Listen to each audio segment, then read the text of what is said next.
So we have a mix. You've got one of everything. Interesting. So you're spreading your energies around the different areas of your life. So let's start with the first week and the Ten of Wands.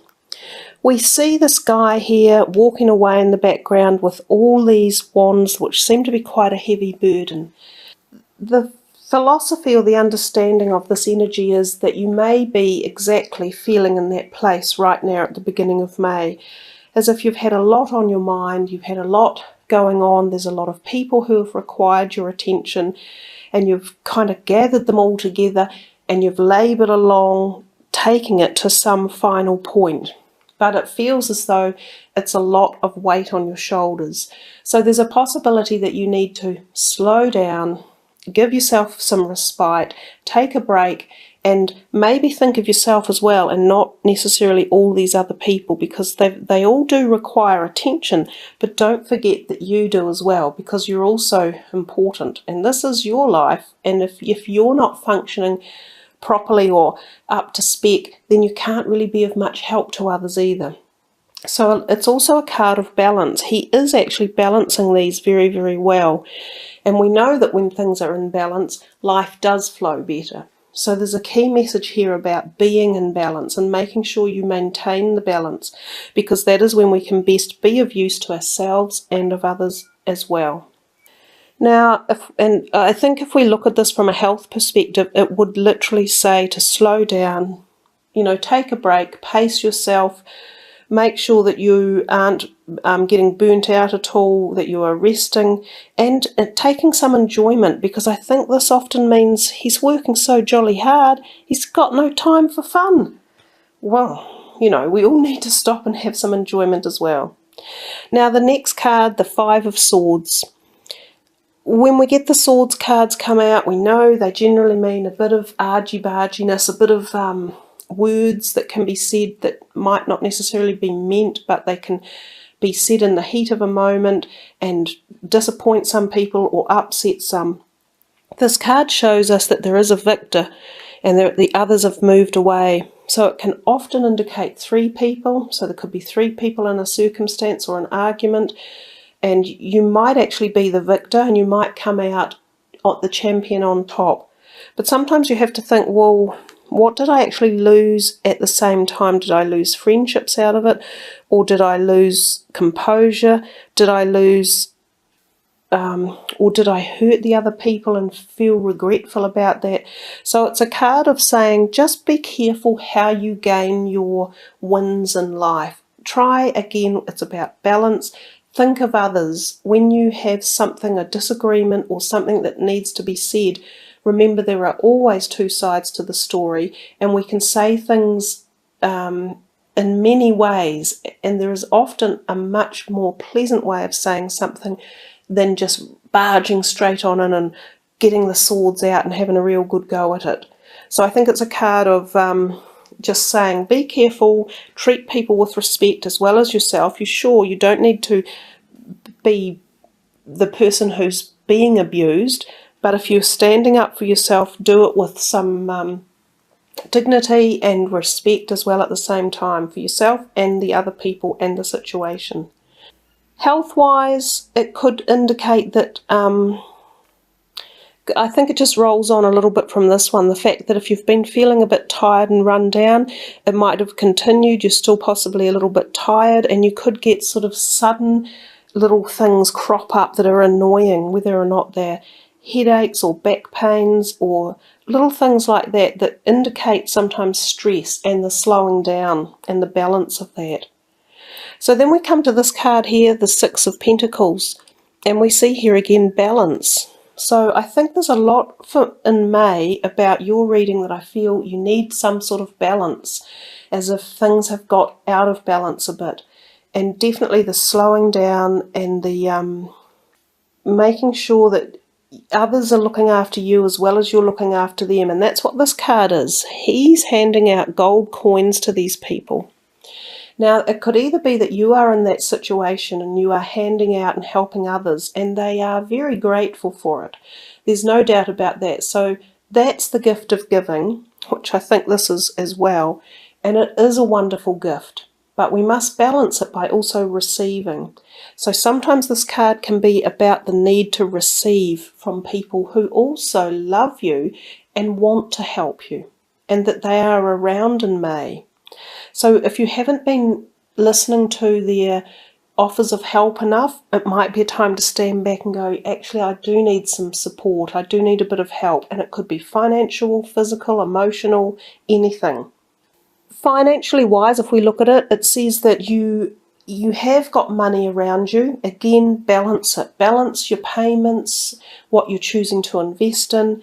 Look carefully, work it all out, have it planned, have a strategy in place. We come to the last card, the Knight of Cups. He's lovely. He sits there with this beautiful golden cup. It's like an offering.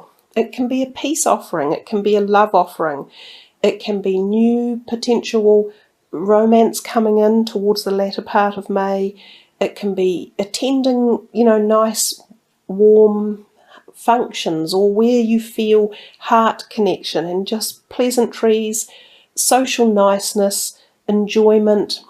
It's a slightly lesser pace than these two over here, so I feel the end of May calms down a little bit for you, and you find a little bit of enjoyment and satisfaction.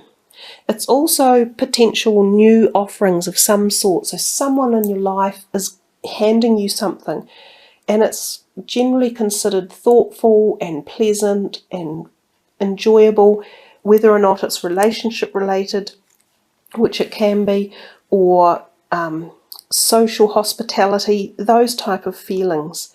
Health-wise, it also shows improvement and positivity. And he is definitely at the end of the reading, and he's looking out into the future. So that's the kind of movement forward we get perhaps with a feeling of June. So with that, let's take a look at these cards. Tony Salarino, Angels, Gods and Goddesses. And they have a way of kind of getting to issues within us that we sometimes don't address, or that we just kind of put in the background and think, oh, no, I'll get round to that someday, but not today. So let's see what pops up for you guys. The Goddess of Strength.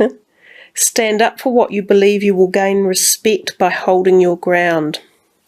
Okay, so that matches fairly well with that first card, the Ten of Wands, in which you have so much strength and you've been carrying all this extra help and support for everyone else, and sort of answering their call. You obviously have a wonderful capacity of strength that you can call on, and it even matches the second card about this feeling of maybe you wanting to get your opinion across and having others listen to you, or